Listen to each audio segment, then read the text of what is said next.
직분의 기원에 대해서 우리가 살폈고요. 그리고 직분의 목적을 함께 살펴보았었습니다. 직분의 목적은 다시 한번 정리를 하면 직분이 왜 세워졌나요? 교회 문제를 해결하기 위해서 직분이 세워졌습니다. 또 하나는 세워진 지도자를 돕기 위해서 직분이 세워졌습니다. 교회와 관련해서는 주님의 몸으로 교회를 세워가기 위해 직분을 허락하셨고, 성전으로 거룩한 하나님의 처소로 교회를 세워가기 위해 직분을 부여하셨습니다. 그렇다면 그 직분을 어떻게 감당해야 하는지 오늘 말씀을 함께 나누도록 하겠습니다. 직분 수행의 원리, 유인물에 다 있거든요. 일단 화면을 보시면서 쭉 따라오시고 필요하시면 유인물에 기록하셔도 되겠습니다. 직분 수행의 원리, 어떻게 직분을 감당해야 하는가 같이 한번 읽어보죠. 하나님께서 죄인들에게 구원의 은혜를 주시는 것은 하나님께서 원하시는 선한 일을 감당하도록 하기 위함이다. 그러한 선한 일을 통해 사람들이 하나님의 존재와 그 사역을 바라보고 하나님께 영광을 돌려드리도록 해야 한다. 왜 구원의 은혜를 주셨다고요?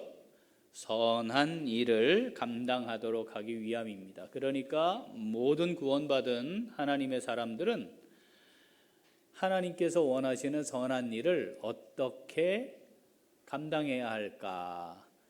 내가 감당해야 하는 선한 일은 뭘까를 기본적으로 생각을 해야 합니다. 에베소서 2장 10절 읽어봅니다. 우리는 그가 만드신 바라 그리스도 예수 안에서 선한 일을 위하여 지으심을 받은 자니 이 일은 하나님이 전에 예비하사 우리로 그 가운데서 행하게 하려 하심이니라. 아멘. 선한 일을 위하여 지으심을 받았습니다. 그러니까 이 땅을 살아가는 동안 우리가 존재하는 이유, 뭘 감당하기 위한 거예요? 선한 일을 감당하기 위한 겁니다. 디도서 2장 14절 같이 읽어보죠. 그가 우리를 대신하여 자신을 주심은 모든 불법에서 우리를 속량하시고 우리를 깨끗하게 하사 선한 일을 열심히 하는 자기 백성이 되게 하려 하심이라. 어떤 일을 열심히 해야 해요? 선한 일을 열심히 하는 자기 백성이 되게 하려고 어떻게 해요? 우리를 구원하셨습니다. 그러니까 구원받은 성도들은 기본적으로 선한 일에 열심을 품고 선한 일을 잘 감당하는 사람인 거죠. 마태복음 5장 16절 같이 읽어봅니다. 이같이 너희 빛이 사람 앞에 비치게 하여 그들로 너희 착한 행실을 보고 하늘에 계신 너희 아버지께 영광을 돌리게 하라. 빛과 소금이다, 빛이다 라고 하신 우리가 잘 알고 있는 말씀인데, 그러면 소금으로 살고 빛으로 사는 거잖아요. 존재하게 될 때 나타나는 결과가 뭐냐?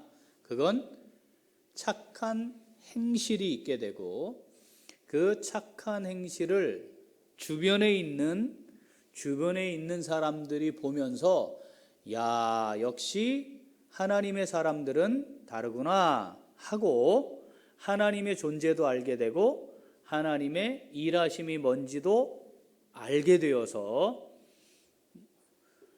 하나님의 사람 주변에 있는 이웃들과 세상이 하나님 아버지께 영광을 돌리게 해야 된다. 우리가 하나님께 영광을 돌리는 것뿐만 아니라 우리의 착한 행실을 보고 세상이 하나님 아버지께 영광을 돌리게 해야 한다. 그게 자연스러운 열매라고 말씀을 하는 겁니다. 선한 일을 하고 계시죠? 예수 믿는 사람이 선해야 해요. 선한 일이 뭔지를 알고 선한 일을 해야 합니다. 그게 기본적인 존재의 열매예요. 선한 일이. 자, 그건 개인적으로 이제 모든 사람들에게, 구원받는 성도들에게 있는 것이라 하면, 자, 그 다음 읽어보겠습니다. 같이 읽죠. 교회와 관련하여 그리스도의 몸이 잘 세워지기 위해서는 지체들의 마땅한 사역과 역할이 있어야만 하는데, 그것을 성경에서는 봉사로 표현하고 있다. 아무 기능도 없는 몸의 지체는 없으므로 그리스도의 몸의 지체인 모든 성도들이 교회의 직분을 받아 봉사하는 것은 지극히 당연한 것이다. 그렇습니다. 자, 개인적으로는 이 세상에 그렇죠? 존재하는 구원받은 성도는 선한 일을 열심히 하는 사람들로 나타나게 되어 있고, 자, 교회와 관련해서는 우리가 다 뭐다? 지체. 몸에 있는 지체 중에 기능이 없는 지체는 하나도 없어요. 다 다르지만. 그렇죠? 아무것도 안 하는 지체가 있을까요? 없어요. 다 있어요. 우리 예전에 맹장 이거 일부러 뗐잖아요. 그렇죠, 그죠? 이거 쓸모없다. 이거 있어봐야 몸에 좋을 게 하나도 없고 나중에 혹시 맹장이 터져가지고 복막염도 걸리고 문제가 있을 수 있으니까 미리 떼야 된다 해가지고 이거 뗐잖아요. 그런데 이 맹장이 굉장히 중요한 역할을 한다는 것이 확인됐어요. 뭐 이런 거죠.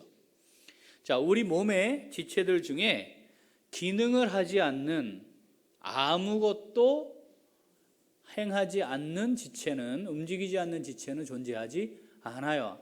아무리 필요 없어 보여도 있어야 돼요. 하다못해 눈썹도 있어야 돼요. 그죠? 그래야 이게 빗물이 눈으로 바로 안 들어가요. 굉장히 중요한 역할을 해요. 자, 그렇다면 우리가 몸의 지체면 내가 지체면 뭐가 있을까요? 역할이 있는 거죠. 역할이 없는 지체는 없어요. 그러니까 몸된 교회의 지체가 되었다는 말과 지체로서의 역할을 한다는 말이 같은 말인데, 그 역할이라고 하는 말을 바꾸면 뭐가 된다? 봉사, 섬김. 그러니까 봉사하지 않는 지체, 섬김이 없는 지체는 존재하지 않습니다. 봉사를 하면 잘하는 게 아니고, 봉사를 하면 뭐요? 기본을 하는 거예요. 당연히 해야 할 일을 하는 거예요. 자, 이것이 몸인 교회, 공동체로서 교회의 기본 개념이죠. 자, 교회의 직분을 받아 봉사하는 것, 이건 지극히 당연한 겁니다. 요한복음 13장 읽어보죠. 내가 주와 또는 선생이 되어 너희 발을 씻었으니 너희도 서로 발을 씻어주는 것이 옳으니라.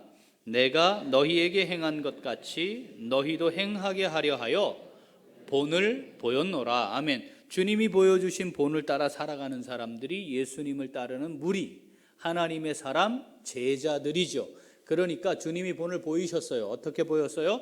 발을 씻겨줌으로 너희도 서로 발을 씻기는 것이 옳다. 발을 씻긴다는 게 어떤 의미라 그랬죠? 그 당시에 제일 가치 없는 종, 그 종, 소유물인데 소유 가치도 없어요. 돈으로 치지도 않아요. 없어도 그만 있어도 그만 하는 아무것도 아닌 종. 그 종이 하는 일이 뭐예요? 주인 나갈 때 신발 챙겨드리고 들어올 때 대기하고 있다가 들어오시면 신발 받아놓고 발을 씻기는 일을 했다, 이 말이죠. 주님이 그런 소유물로도 인정받을 수 없을 만큼의 가치 없는 종이 되어서 제자들의 주인처럼 발을 씻겨 주시면서 어떻게 너희도 서로 그렇게 섬겨야 한다고 말씀하신 겁니다.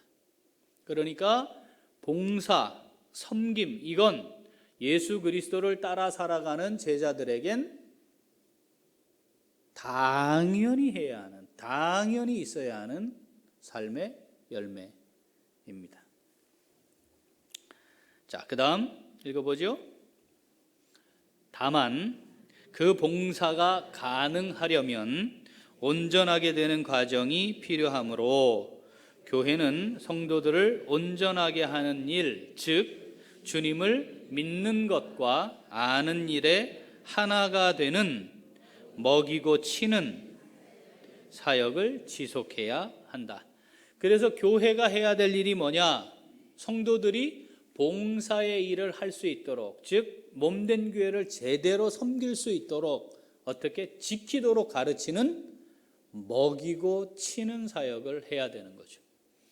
성도들은 어떤 자세가 필요해요? 내가 잘 먹고 잘 준비되어서 몸된 교회를 위해 봉사해야 되겠구나, 이 마음이 있어야 되는 거죠. 그래서 주님이 승천하시면서 교회와 제자들에게 하신 명령이 뭐다? 지키며 살도록 가르쳐라고 명령하신 겁니다. 교회를 다니신 세월들이 다 다르실 텐데 교회를 다니기만 하면 저절로 되죠?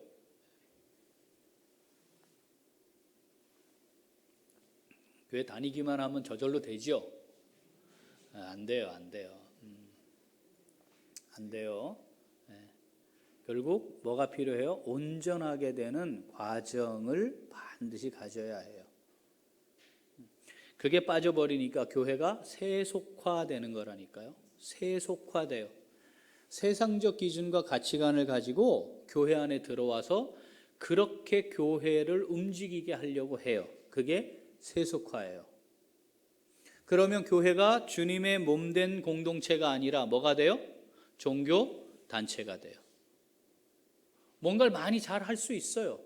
그런데 중요한 건 본질적으로 주님이 기초가 되지 않는 거죠. 자, 계속 읽어봅니다. 지체로서 직분을 받아 몸된 교회를 세워갈 때 기본적인 원리를 이해해야 한다. 그렇지 않으면 주님의 몸인 교회를 종교단체쯤으로 이해하거나 세속적인 조직처럼 이해하여 대응하게 된다. 그래서 교회가 하나님 말씀 위에 세워진 주님의 몸이 아니라 종교단체나 또는 세속적 조직으로 자꾸 바뀌어 가려고 하는 거죠.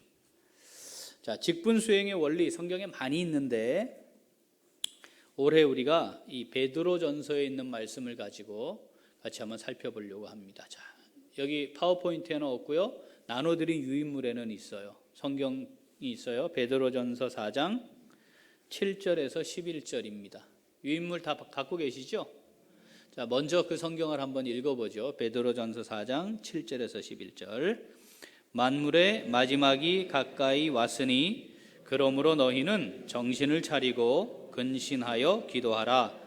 무엇보다도 뜨겁게 서로 사랑할지니 사랑은 허다한 죄를 덮느니라. 서로 대접하기를 원망 없이 하고 각각 은사를 받은 대로 하나님의 여러 가지 은혜를 맡은 선한 청지기 같이 서로 봉사하라. 만일 누가 말하려면 하나님의 말씀을 하는 것 같이 하고 누가 봉사하려면 하나님이 공급하시는 힘으로 하는 것 같이 하라. 이는 범사에 예수 그리스도로 말미암아 하나님이 영광을 받으시게 하려 함이니 그에게 영광과 권능이 세세에 무궁하도록 있느니라. 아멘. 자, 직분을 수행하는데 중요한 5가지 원리를 좀 살펴보겠습니다. 자, 첫 번째는 기도해야 합니다. 자, 직분을 수행함에 있어 기도해야 합니다. 여러분, 하나님께서 내게 주신 이 직분을 붙들고 기도하시죠? 하나님 제게 주신 이 귀한 직분 어떻게 감당해야 할까요? 하나님 어떻게 해야 될까요? 하나님 저를 통해 뭐 하고 싶으세요? 하나님 제가 어떻게 충성해야 하죠? 기도하셔야 해요. 그 기도를 하지 않는데 직분을 잘 감당한다? 그러면 이건 하나님과 관계없는 무슨 일이 될 수도 있어요. 자, 기도하는 것이 필요합니다. 베드로전서 4장 7절 읽어봅니다. 만물의 마지막이 가까이 왔으니 그러므로 너희는 정신을 차리고 근신하여 기도하라. 자, 정신을 차려야 돼요. 정신을 잘 지켜야 돼요. 정신이 나가는 수가 있어요. 정신이 몸 밖으로 나가는 수가 있어요. 정신을 잘 붙들어야 돼요. 정신 차려야 돼요. 정신 차려야 돼요. 자, 잘 지켜야 돼요. 그리고 근신해야 합니다. 근신은 통제하다 이런 뜻입니다. 통제하다. 내 삶을 하나님의 말씀으로 잘 통제하는 거예요. 성령으로 잘 통제하는 거예요. 그래야만 어떻게? 그래야만 정신을 차릴 수 있어요. 해야 할 일인가 그렇지 않은 일인가, 멈춰야 되는가 더 나아가야 되는가, 하나님이 지금 내게 말씀하시는 게 무엇인가, 이걸 민감하게 잘 발견하지 못하면 정신을 잃어요. 정신이 나가요. 정신없이 살아요. 그러면 기도할 수 없어요. 여러분 뭐에 정신이 나가 있습니까 지금? 뭐에 정신이 어디로 가 있을 거 아니에요 지금? 정신이 어디로 갔어요? 어디로? 잡아야 돼. 정신 차려야 돼요. 에? 통제 잘 해야 돼. 근신해야 돼요. 그래야 기도하는 삶을 살아갈 수 있습니다. 같이 읽죠? 정신을 차리고 근신하여. 무슨 뜻입니까? 순간순간 사탄이 틈타지 못하도록 깨어 있어 몸과 마음을 잘 통제하여 하나님의 뜻을 구하여야 한다. 사탄이 틈타지 못하게.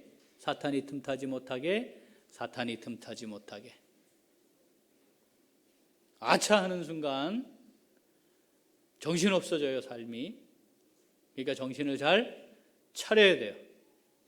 내가 지금 어디쯤 가고 있나, 무엇을 하고 있나, 어디에 서 있는가, 이걸 잘 살피지 않으면 정신없이 살아요.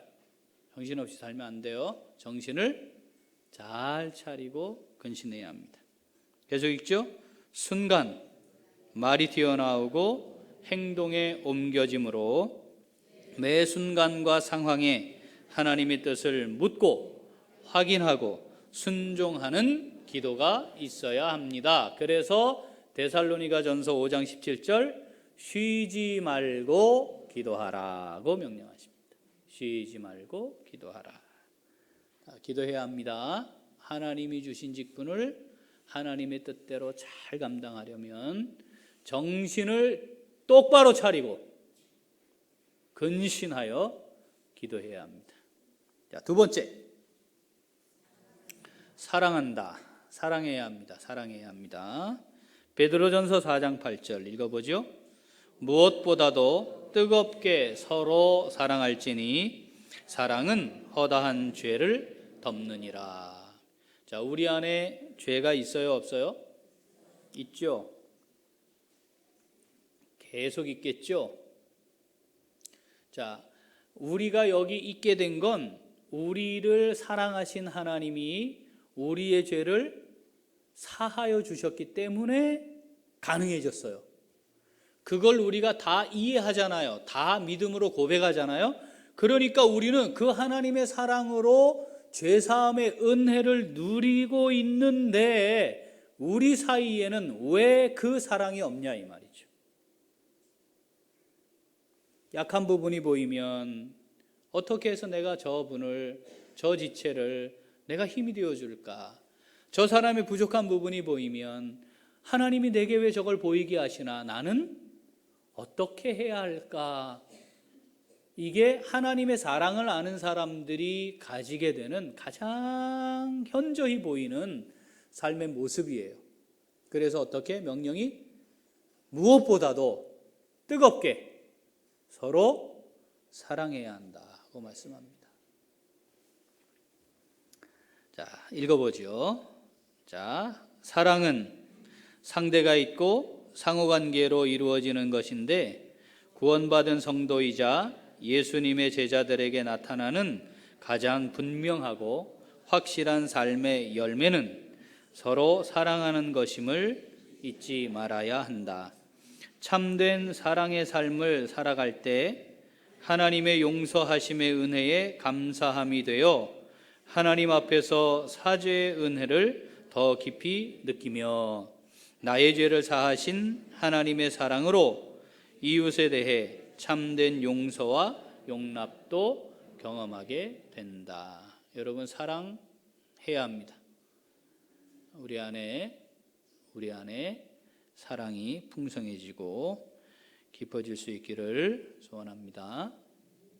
사랑하지 않고 직분수행 감당할 수 없습니다. 일을 잘 하는 것이 중요한 게 아니고, 많이 하는 것이 중요한 게 아니고, 기술이 좋아지는 것이 중요한 게 아니고, 우리 안에 뭐가 있어야 된다? 참된 서로를 향한 사랑이 있어야 합니다. 자, 세 번째, 대접해야 합니다. 자, 베드로전서 4장 9절, 서로 대접하기를 원망 없이 하고. 대접 받고 싶잖아요. 그죠? 네. 그런데 하나님은 우리에게 어떻게 하래요? 대접하래요. 대접하래요. 어떻게 해야 되지? 마태복음에는 뭐라고 기록되어 있죠? 네가 대접을 받고 싶은 대로 남을 대접하라 그러셨어요. 입장을 딱 바꾸어 놓고, 내가 저 상황에서 이렇게 대접받았으면 좋겠다 하는 대로 그 사람을 대접하면 돼요. 그 상황에 대접하는 삶을 살면 되는 겁니다. 자, 어떻게 대접해야 되느냐? 자, 같이 읽어보죠. 대접하다는 문자적으로 나그네에게 사랑을 베풀다는 의미로 세상에 나그네 된 우리를 향한 하나님의 은혜와 사랑을 나누는 것을 의미한다. 당시 나그네 대접의 기본은 숙소를 준비하는 것이었는데 이것은 많은 비용을 지출해야만 가능한 것으로 종종 원망의 대상이 되곤 했다. 따라서 원망 없이 대접하는 삶의 바탕은 나의 소유의 주인이 주님이심을 고백함이 선행되어야 한다. 여기 원망 없이 대접하라. 그때의 상황은 그랬어요. 기본적으로 나그네들을 대접해야 했어요. 여러분, 나그네를 위해 혹시 집 한 채 더 갖고 계시는 분 계십니까?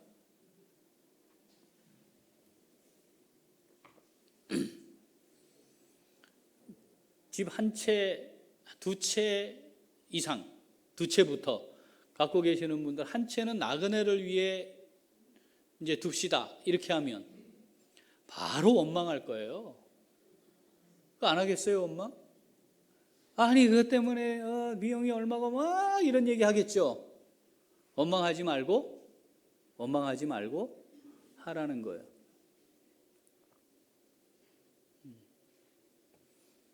기도하십시오. 하나님, 집 한 채 더 주세요. 선교사님들 오시면 와서 좀 편안히 씻을 수 있도록.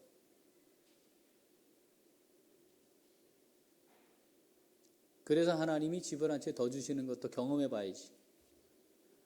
아님 말고 네? 우리가 이 땅에서 무엇인가를 지녀야 하는 이유가 그렇게 하나님과 연결되어야 합니다. 연결되어야 합니다. 자, 하나님은 우리를 향해 대접하라고 명령하십니다. 원망하지 말고 대접하라고 명령하십니다. 하나님이 뭐까지도 정확하게 기억하고 갚겠다 하셨죠? 예? 지극히 작은 소자에게 냉수 한 그릇 주는 것까지도 정확하게 기억하고 갚으시겠다 하셨어요.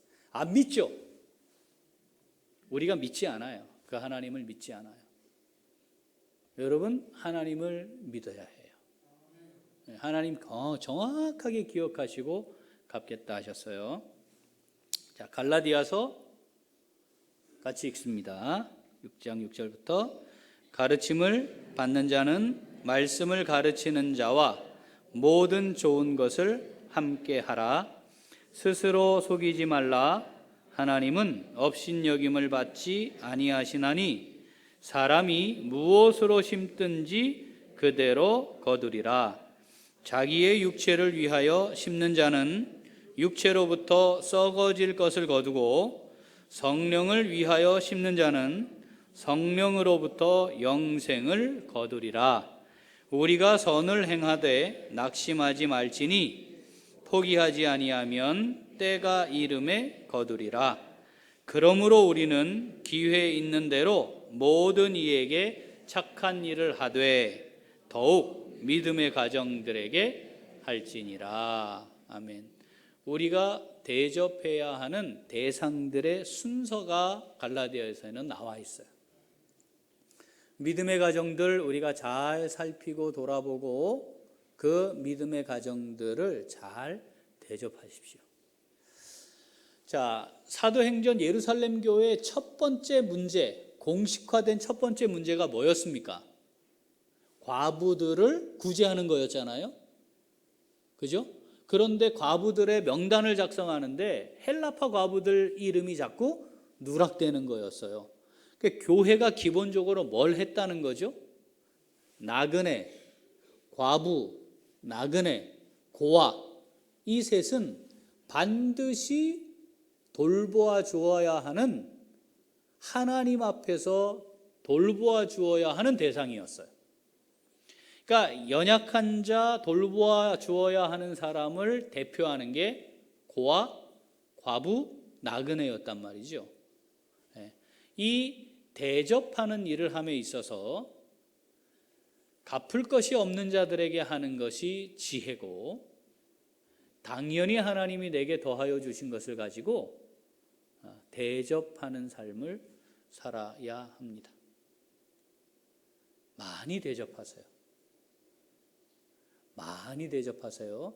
하나님, 많이 대접하며 살다가 하나님 앞에 상 받기를 원합니다. 이게 믿음의 기도입니다. 많이 대접하려고 하나님 앞에 기도로 구하면 많이 대접하겠다고 하는 자녀를 하나님이 그냥 보고 계시겠어요? 그래, 대접해라 하고 세우시지. 그 대접해라, 대접하려니까 어떻게 해요? 뭐가 있어야 대접할 거 아닙니까? 이 믿음의 원리를 놓치지 마세요. 놓치지 마세요. 자, 네 번째, 봉사한다. 자, 봉사한다. 베드로전서 4장 10절 읽어봅니다. 각각 은사를 받은 대로 하나님의 여러 가지 은혜를 맡은 선한 청지기 같이 서로 봉사하라. 자, 이 봉사함에 있어서 중요한 기본이 되는 원리가 있습니다. 첫 번째는 은사를 받은 대로. 은사를 받은 대로. 성경에 다양한 은사들이 존재하지 않습니까? 그 은사가 다 똑같을 수 없어요. 그러면 은사를 받은 것을 가지고 그 은사를 활용해서 각각의 영역에서 봉사하는 거죠. 모든 사람이 모든 일을 다 똑같이 할 수 없어요. 지체가, 역할이 다른 것과 같은 의미입니다. 자, 은사라고 하는 말이 어원이 기쁨이에요. 기쁨. 하나님이 주신 은사를 따라 무엇을 하면 뭐가 반드시 있게 되어 있다는 거예요? 기쁨이 있게 되어 있습니다. 여러분, 하나님을 위해 무언가를 할 때, 직분을 받아 섬길 때, 또 어떤 영역에 어떤 역할을 할 때 특별히 기쁨이 있는 것들이 있어요. 그러면 그건 은사를 따라 하는 것일 확률이 확률이 높다. 또는 내게 하나님이 어떤 은사를 주셨는가 내 스스로 확인하고 점검하는 게 필요해요. 그때 정말 기쁨으로 잘 감당할 수 있는 일이 뭔가 살펴야 합니다. 하나님이 5달란트, 2달란트, 1달란트 맡겼는데 1달란트 맡은 사람은 어떻게 했죠? 땅에 파 묻었어요. 하나님이 우리에게 은사들을 주시는 이유, 뭐 때문에? 몸된 교회를 잘 세워가도록, 봉사하도록 주셨는데 교회와 전혀 상관없이 봉사하지 않으며 그걸 어떻게 땅에 파 묻어놓는 수가 있어요. 그러면 안 돼요. 하나님이 우리에게 은사를 주셨어요. 그게 뭔가 살피고 그 은사를 따라 성도와 교회를 잘 섬겨야 합니다. 봉사해야 합니다. 또 하나, 은혜를 맡은 선한 청지기로서 봉사하는 겁니다. 내가 내 의지로 내 힘과 능력으로 맡는 게 아니에요. 하나님이 내게 은혜로 주셔서 하나님의 은혜를 나누도록 맡은 거예요.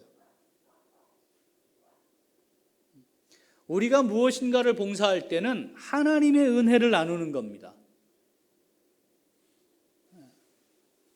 이게 빠져버리면 청지기의 역할도 감당할 수 없고 내가 하는 게 되는 거죠.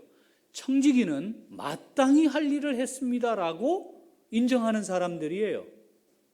나는 무익한 종입니다. 그냥 마땅히 해야 할 일을 했을 뿐입니다. 이렇게 되어야 정상인데 은혜를 맡은 청지기의 개념이 없어져 버리면 내가 한 게 되지요. 내가 한 거가 되면 그 다음은 반드시 뭐가 따라와야 해요? 사람들로부터 받는 인정. 그게 없으면 무슨 바이러스가? 섭섭 바이러스가 창궐을 한다. 그래서 단어를 쓰거나 말을 하는 건 하나님 이 얘기를 해야 된다는 건 교회를 다녀서 배웠어요. 그런데 기본적으로 이것이 신앙적이어야 한다는 것은 없으니까, 훈련받은 적이 없으니까 말은 하나님 이야기하고 아이고 제가 뭐 한 거 있나요 하면서 속에는 뭐가 계속 쌓여요? 뭐가 막 창궐을 해. 이 안에는 섭섭 바이러스가 그냥 막 이 몸을 휘감고 있는 거지. 그러니까 내가 또 하나 봐라. 됐다. 내 이제 여기까지. 아이고 됐네. 그래서 12월만 되면 계속 그 바이러스들이 계속 활동을 하는 거죠. 자, 은혜를 맡은 선한 청지기입니다. 여러분 내가 하는 게 아니에요. 내 걸로 하는 것도 아니에요. 하나님이 맡기신 걸로 하나님의 일을 하는 겁니다. 자, 그럼 읽어볼까요? 자, 은사를 받은 대로. 자, 은사의 기본 개념이 있죠? 기쁨이라는 사실은 은사를 따른다는 말이 기쁨으로 행한다는 말과 같음을 의미한다. 은혜를 맡은 선한 청지기로서 이건 은혜에 따라 주인의 뜻대로 관리하는 직임을 맡은 것이다. 몇 사람이 아니라 몸에 지체된 우리 모두가 서로 청지기임을 고백하며 잘 관리하여 세우기 위해 함께 섬겨야 합니다. 그 다음, 내게 보이는 것은 섬김의 기회를 주시는 것임을 인정하므로 내가 먼저 하려는 마음을 품어야 합니다. 제가 몇 번 말씀드렸어요. 기억나실 텐데 제가 강원도 철정병원에 군선교사로 사역하고 있을 때 그 건물이 굉장히 낡고 오래됐어요. 조립식 건물인데 그냥 문을 열면 밖이에요. 이렇게 입구 현관 이런 것도 없고 문 탁 열면 밖이에요. 그런데 그날 예배를 마쳤는데 비가 막 내렸어요. 문을 탁 열었는데 비가 확 들이쳤죠. 어느 집사님이 이 위에 처마를 하든지 여기 이렇게 방풍치를 해야 되는지 이걸 해야 되는데 비 오니까 이게 다 들이치고 비 올 때마다 이러네 하고 말을 했어요. 집사님 잠깐만. 제 방으로 갔습니다. 집사님 처마를 다세요. 아니면 방풍치를 앞에 하나 달아내세요. 집사님이 하세요. 보인 게 은혜입니다. 안 할 거면 말하지 마세요. 그 다음 피아노가 이제 군인교회니까 관리도 안 되고 오래됐어요. 이상하게 그날따라 피아노 의자 반주자가 피아노 반주를 하는데 삐걱삐걱 소리가 계속 나는 거예요. 계속. 그날따라 소리가 컸어요. 예배 마치자마자 군종병 지성 형제인데 야 어디다 와봐. 야 이거 소리 좀 안 나게 못해. 집사님 근데요 이 의자가요 하고 딱 뒤집었는데 못이 뻥 좀 치면 100개도 넘게 박혔어. 오랜 세월 동안 소리 날 때마다 못질해가지고 더 이상 못질을 할 수가 없어요. 그래서 제가 집사님을 불렀습니다. 집사님 하나 사다 놓으세요. 먼저 보이면 은혜입니다. 안 사다 놓을 거면 말하지 마세요. 지금 제가 발톱 빠지고 손톱 빠지고 이빨 빠지고 그랬다는 거 이해가 되시죠? 그 다음 주에 그 집사님이 사다 놨어요. 이게 은혜입니다. 몸된 교회를 세워가는데 문제가 보이면 눈에 보이면 하나님이 보게 하시는 겁니다. 하여튼 아멘을 할 줄은 겁나요? 갑자기 겁나? 이거 뭐가 큰일 났다. 이거 감당치 못할 걸 보게 하시면 어떨지 겁나요 지금? 너무 걱정하지 마세요. 우리 아직 심각하게 그런 게 없으니까. 자, 하나님이 내게 보이게 하시면 은혜다. 그거 하나님이 다 기억하고 계신다. 하나님이 반드시 갚으신다. 그런데 하나님이 갚으실 준비하셨으니까 내게 보이게 하시는 거다. 보이면 은혜인 줄 알고 내가 먼저 해야 합니다. 이것을 에베소서에는 세월을 아끼라 그렇게 말씀했어요. 읽어볼까요? 세월을 아끼는 것이 돈을 주고 기회를 사는 것임을 신뢰해야 한다. 세월을 아끼라 그 말이 원문을 가지고 다시 해보면 돈을 주고 기회를 사라는 말과 같은 의미예요. 자, 내게 하나님이 뭘 주셨다? 기회를 주셨다. 섬길, 봉사할 기회를 주신 거다. 하나님이 내 눈을 믿음으로 열어 보게 하셨다. 그럼 돼요. 그럼 돼요. 김치냉장고 샀어요. 제일 처음에 보이신 분은 기회를 잃었어요. 하나님 보이게 하셨는데 그 기회를 놓쳤어요. 자, 그래서 우리가 하여튼 샀어요. 전도회 작년 남은 돈 그거 필리핀 어린이집 1년 400만 원 운영자금과 김치냉장고 사는데 참여해 주세요. 제가 말씀드렸는데 2월금을 그대로 갖고 있는 전도회가 있대. 찔려요? 찔려요? 왜냐하면 이 돈이 없어지면 내년에 못 살 것 같잖아. 이 돈이 사라지면 2020년은 못 살 것 같잖아요. 왜냐하면 하나님이 살리시는 게 아니고 그 돈이 살게 한 거니까. 이 2월금을 이번에 전도회가 정상적으로 바뀌었으면 갖고 올라가면 되는데 이게 헝클어졌어요. 그 2월금을 어디로 가져가야 되냐 때문에 문제라며 지금.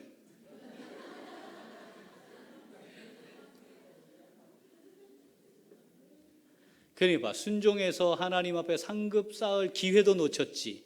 그거 가지고 있으면서 이 돈을 누가 가져갈 거냐 갈등 생겼지.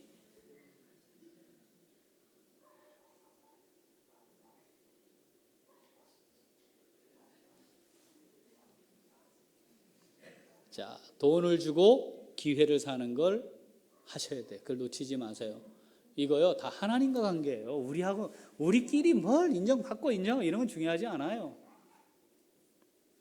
자, 봉사를 할 때에는 자, 어떻게 해야 된다고요? 하나님이 공급하시는 힘으로 하는 것 같이 해야 합니다. 하나님이 공급하시는 힘으로 제가 해요. 자, 이거예요. 읽어보겠습니다.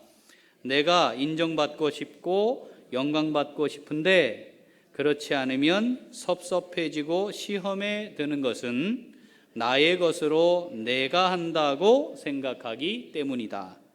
전적으로 하나님이 공급하시는 힘으로 하는 것임을 인정하고 하늘에 상급이 있도록 섬겨야 합니다. 아멘. 자, 히브리서 13장 17절 읽어봅니다. 너희를 인도하는 자들에게 순종하고 복종하라.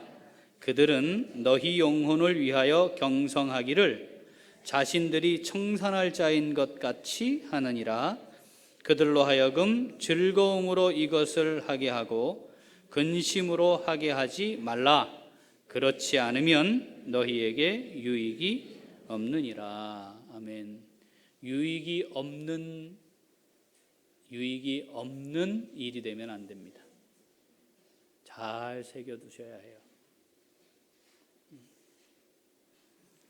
디모데전서 5장 17절 잘 다스리는 장로들은 배나 존경할 자로 알되 말씀과 가르침에 수고하는 이들에게는 더욱 그리할 것이니라. 아멘입니까? 제가 제 말을 하고 있는 중이 아닙니다. 하나님 말씀을 나누고 있는 중입니다. 이걸 제가 교회를 개척을 했어야 이게 100% 좀 통할 텐데 참 답답해요. 유익이 없도록 하지 마세요.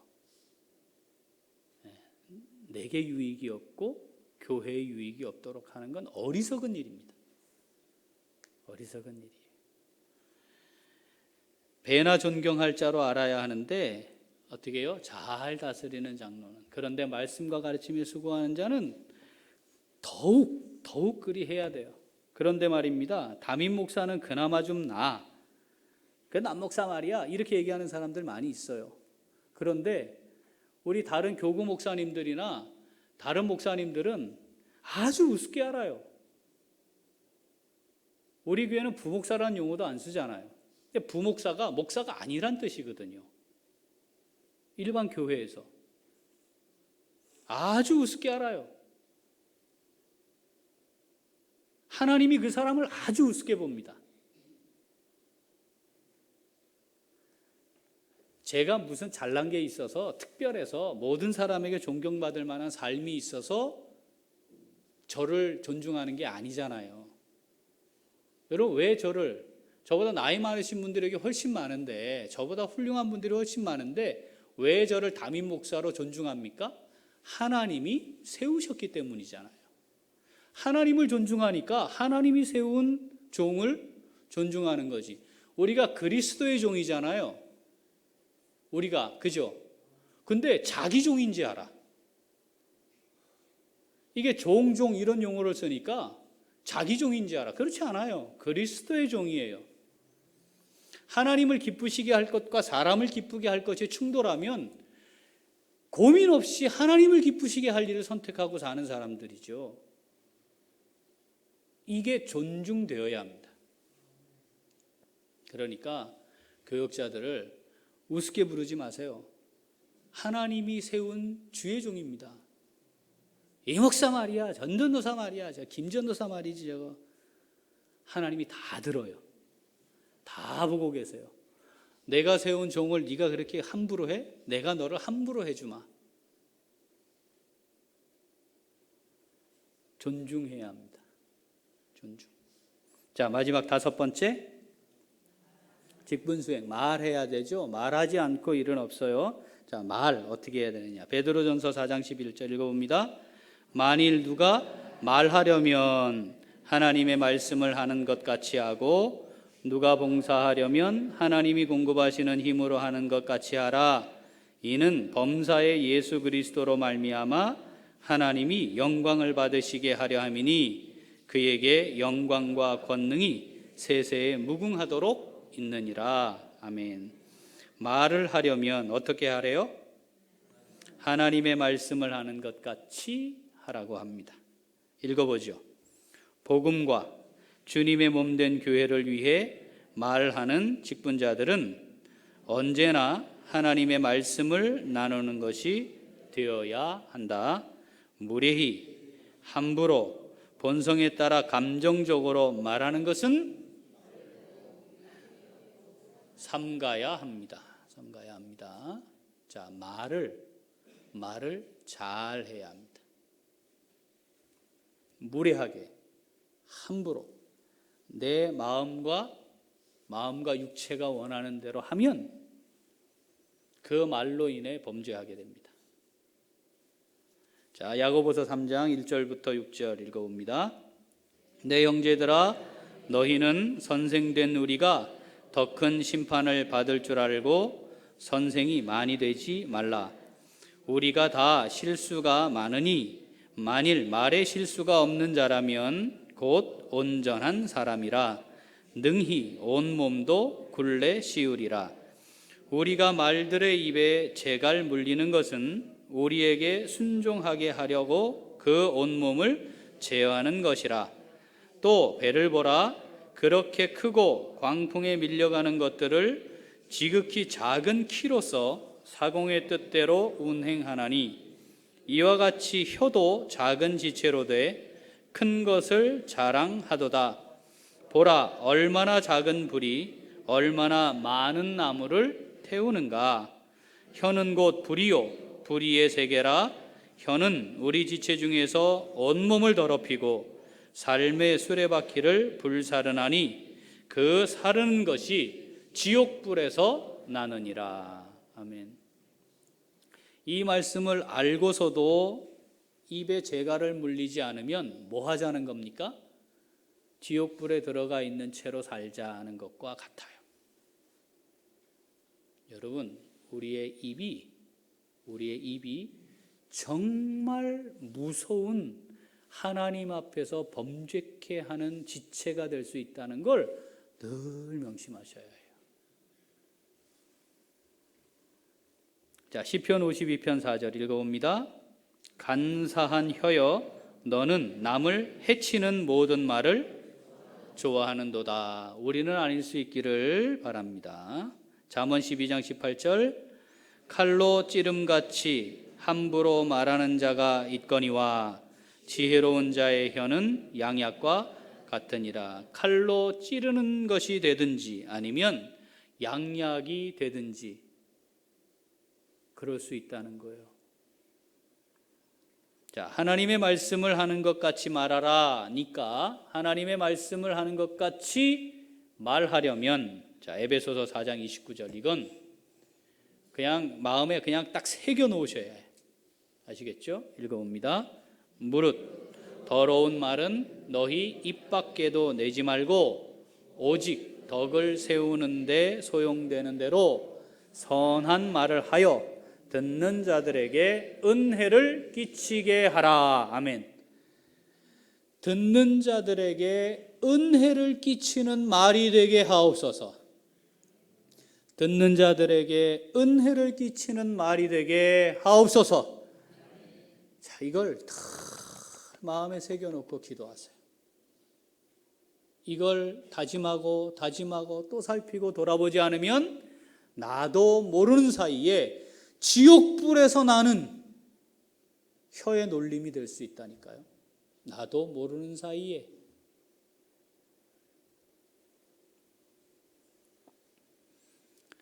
자, 그 다음 읽어보죠. 덕을 세우는 데 소용되는, 시작. 덕을 세우는 데 소용되는 대로 선한 말을 하여 은혜를 끼치면 가장 확실한 경우에 합당한 말이 되고 그것은 하나님께서 보배처럼 귀히 여기신다.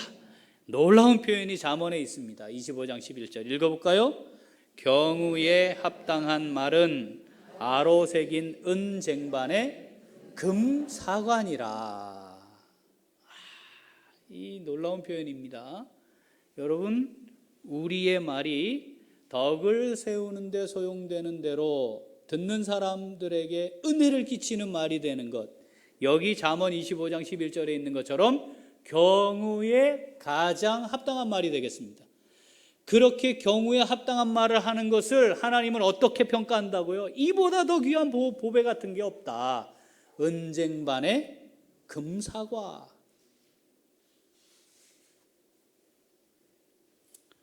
내가 무슨 말을 주로 하는지, 나와 함께 어울리는 사람들이 모이면 어떤 말을 주로 하는지 잘 살펴야 합니다. 잘 살펴야 합니다. 복 있는 사람은 악인들의 꾀를 따르지 않습니다. 오만한 자의 자리에 앉지 않습니다. 내가 지금 어떤 말을 하고 있는지 알고 싶으면 나와 함께 말하는 사람들이 모일 때마다 듣는 사람들에게 은혜를 끼치는 말들을 하고 있는가를 보시면 됩니다. 하나님의 말씀을 하는 것 같이 해야 합니다. 자, 그럼 하나님의 말씀을 하는 것 같이 하려면 여기 뭐가 있어야 돼요? 하나님의 말씀이 있어야 해요. 그러니까 하나님의 말씀이 나오지. 여기 하나님의 말씀이 안에 없는데 어떻게 하나님의 말씀이 나오겠어요?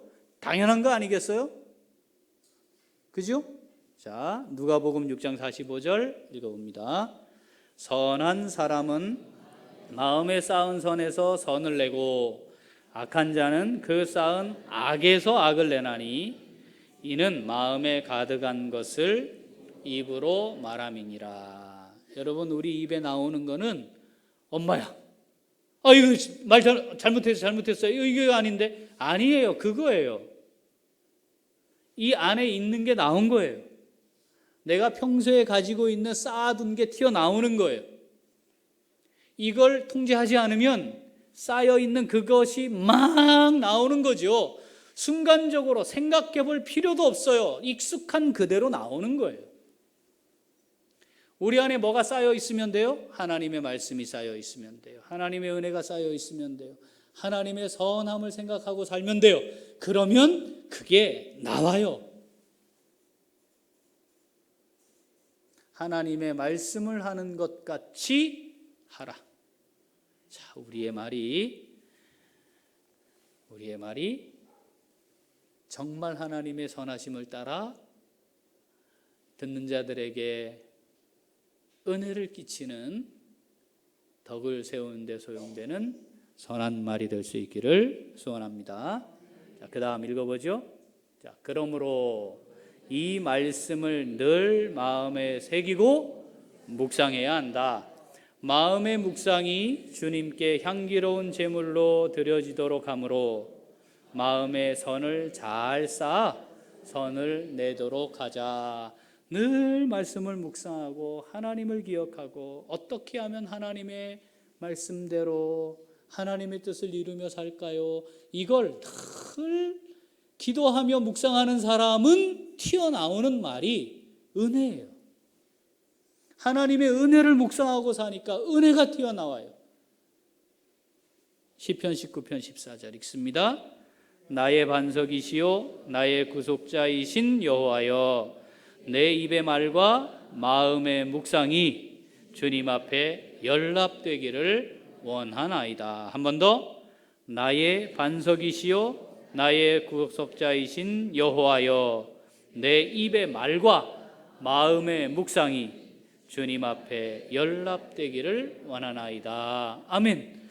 어느 자리에서 어느 처소에서 어떤 환경에서든지 지금 내가 이 하고 있는 이 말이 주님께 연락되기를 원합니다. 주님 이 자리에 계시면 연락 기쁘게 받으실 만한 것이 되기를 원합니다. 이 기도가 우리에게 늘 있어야 된다, 이 말입니다. 내 마음을 이해해주고 내 가려운 데 긁어주고 나하고 생각이 같고, 그래서 그냥 막 마구잡이로 말을 쏟아내는 데 익숙해져 있으면 나도 모르는 사이에 막 튀어나오는 거예요. 누가 들으신다고요? 하나님이 다 들으신다니까. 괜찮아요. 우리 둘만 얘기했어요. 하나님이 다 들으신다니까요. 자, 직분을 수행함에 있어 중요한 원리 5가지 우리가 함께 지금 살폈어요. 자, 첫 번째 뭐였습니까? 정신 차리고 근신하며 기도해야 합니다. 두 번째, 뜨겁게 서로 사랑해야 합니다. 세 번째, 대접하기를 원망 없이 하는 겁니다. 네 번째, 선한 청지기 같이 서로 봉사하는 겁니다. 다섯 번째, 하나님의 말씀을 하는 것 같이 말하는 겁니다. 자, 베드로전서 4장 7절에서 11절 말씀 가지고 직분 수행의 원리 살폈습니다. 그 다음, 이 직분 수행의 목표는 뭡니까? 네, 하나님이 영광 받으시도록, 내게 영광이 돌아오도록, 내게 칭찬이 돌아오도록, 다른 사람들이 나를 알아주도록이 아니고 하나님이 영광 받으시도록. 자, 이걸 놓치지 말아야 합니다. 자, 우리 총회 헌법에 교회에서 부여하는 직분에 대한 직무를 기록해 놓았습니다. 오늘은 한번 이거를 좀 살펴보려고 합니다. 같이 읽어볼까요? 목사의 직무. 하나님께서 모든 목사 되는 자에게 각각 다른 은혜를 주사 상당한 사역을 하게 하시니 교회는 저희 재능대로 목사나 교사나 그 밖에 다른 직무를 맡길 수 있다. 중요한 포인트가 뭐예요? 재능을 따라예요. 여러분, 예수님이 우리 교회 담임 목사님으로 오시면 모든 성도들이 다 좋아할 거예요. 그죠? 십자가에 달려요. 예수님이 오시면 다 좋아할 것 같잖아요. 그렇지 않아요. 예수님 마음에 안 드는 게 얼마나 많은데. 자, 하나님이 각각의 사역자들도 같은 원리대로 세우세요. 뭘 따라? 달란트를 따라, 재능을 따라. 어떤 사람에게는 이게 장점이고 어떤 사람에게는 이게 장점이에요. 그 말은 어떤 사람에겐 저게 단점이고 어떤 사람에겐 그게 단점일 수 있다는 거예요. 무엇을 보고 함께 세워가야 돼요? 장점들을 보고 그 역할들을 잘 감당하도록 세워가야 되는 거죠. 끊임없이 부족한 부분을 이야기하면 그 교회가 망하는 교회예요. 하나님이 적절하게 세우신 겁니다. 자, 이걸 인정함이 필요해요. 목사는 하나님이 세우셔서 보내셔서 양들을 맡게 하시는 거니까. 자, 이게 그 이야기입니다. 자, 1 읽어보죠. 목사가 지교회를 관리할 때는 양물이 된 교인을 위하여 기도하며 하나님 말씀으로 교훈하고 강도하며 찬송하는 일과 성례를 거행할 것이요 하나님을 대리하여 축복하고 어린이와 청년을 교훈하며 고시하고 교우를 신방하며 궁핍한 자와 병자와 환난당한 자를 위로하고 장로와 협력하여 치리권을 행사한다. 2. 목사가 종교상 도리와 본분을 교훈하는 직무를 받을 때는 목자같이 돌아보며 구원하기 위하여 각 사람의 마음 가운데 성경의 씨를 뿌리고 결실되도록 힘쓴다. 자, 이게 목사의 직무입니다. 여러분 기도할 때 지금 다 유인물로 나눠드렸으니까 이걸 가지고 기도하세요. 두 번째, 그 다음 장로의 직무입니다. 자, 1. 교회의 신령적 관계를 총찰한다. 7위 장로는 교인의 택함을 받고 교인의 대표자로 목사와 협동하여 행정과 권징을 관리하며 지교회 혹은 전국교회의 신령적 관계를 총찰한다. 2. 도리 오해나 도덕상 부패를 방지한다. 주께 부탁받은 약물이가 도리 오해나 도덕상 부패에 이르지 않기 위하여 당회로나 개인으로 선히 권면하되 회개하지 아니하는 자가 있을 때에는 당회에 보고한다. 자, 이 두 가지 직무를 바르게 수행하려면, 즉 신령적 관계가 문제가 있나 없나 판단해야 되잖아요. 그렇죠? 혹시 하나님의 말씀을 오해하고 있거나 또는 도덕상 문제가 발생할 수 있을 때 방지해야 되잖아요. 이 두 가지 직무를 바르게 수행하려면 어떻게 해야 돼요? 말씀 묵상과 기도가 삶이 되어 그 깊이가 깊어져야 합니다. 교회를 그냥 오래 다녀서 일만이 했다는 걸로는 안 돼요. 다음 3. 교우를 신방하되 위로 교훈 간호한다. 교우를 신방하되 특별히 병자와 조상자를 위로하며 무식한 자와 어린아이들을 가르치며 간호할 것이니 평신도보다 장로는 신분상 의무와 직무상 책임이 더욱 중하다. 4. 교인의 신앙을 살피고 위하여 기도한다. 장로는 교인과 함께 기도하며 위하여 기도하고 교인 중에 강도의 결과를 찾아본다. 5. 특별히 신방할 자를 목사에게 보고한다. 병 환자와 슬픔을 당한 자와 회개하는 자와 특별히 구조받아야 할 자가 있는 때에는 목사에게 보고한다.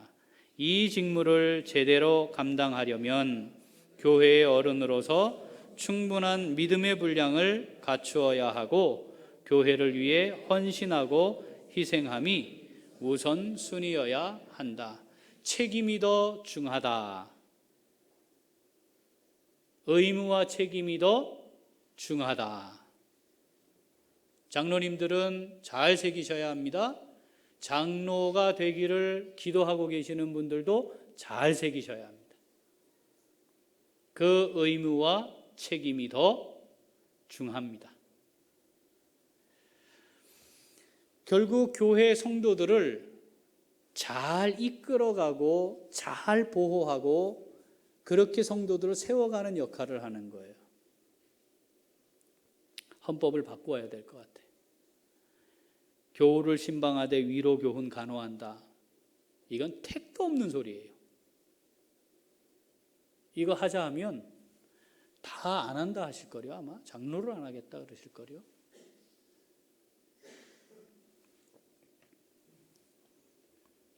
교인의 대표로 세워졌기 때문에 교인들을 잘 돌아보시는 게 필요합니다. 성경 퀴즈 대회 아직 제가 명단 못 봤는데 장로님들 다 출전하시죠? 다 출전하시는 거 맞죠? 아직 정기훈 전사님 다 들어왔어요? 네.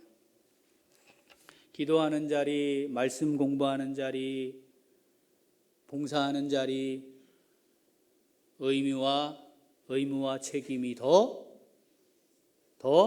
중하다. 그래야 교인들을 끌고 가죠.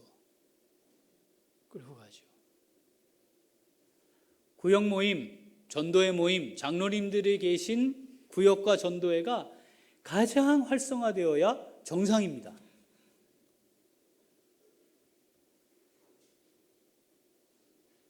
그래야 다른 구역들이 나이 어린 전도회들이 바라보면서 야, 역시 다르네. 저렇게 해야 되는구나. 그게 모범이 되는 거죠.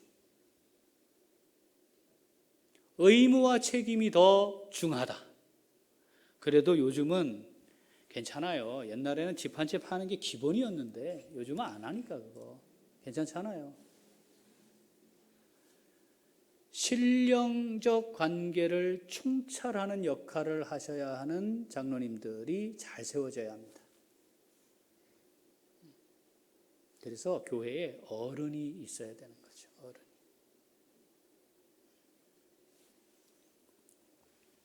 자, 그 다음 읽어봅니다.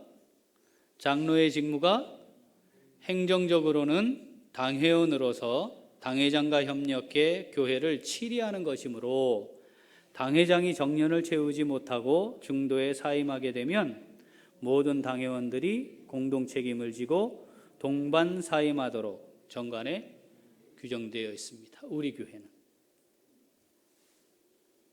결국 하나님이 세우신 담임 목사를 잘 협력해서 교회를 잘 세워가야 되는데 목사를 내보내요.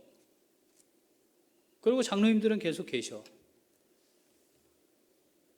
그러니까 우리가 알고 있는 것처럼 교회를 좌지우지하는 이상한 대표가 하나 만들어지는 거예요. 그래서 우리 장로님들이 교회의 어려움을 경험하면서 아, 이건 안 되겠다 해서 우리 정관에 이렇게 넣었어요.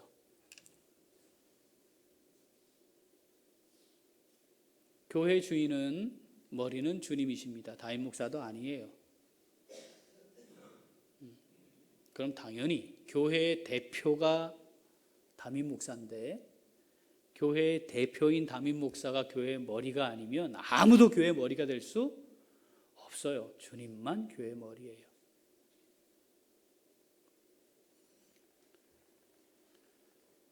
자, 우리 교회는 좋은 장로님들이 세워졌으니까 우리 성도님들이 기도로 협력하셔야 합니다.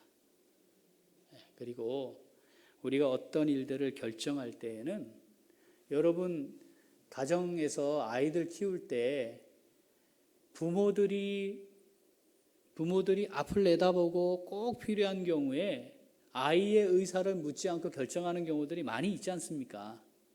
그렇지 않나요? 그죠? 교회가 하나님의 식구들의 모임이라고 하면 우리가 우리 손으로 뽑아서 우리의 대표로 어른으로 해주세요 하고 세우신 분들이 결정하는 것을 따라가는 게 기본이어야 돼요. 그렇죠? 우리가 생각하는 거, 우리가 염려하는 거 충분히 생각하고 염려하고 결정하는 겁니다. 그러니까 어떻게? 위에서 기도하셔야 해요. 우리가 앞에 말씀들 다 읽었잖아요. 그죠? 인도하는 자들에게 복종해야 하고 잘 다스리는 장로들을 존경해야 하는 거예요. 그게 좋은 교회 공동체의 모습이에요. 자, 지금 집사의 직무 읽습니다.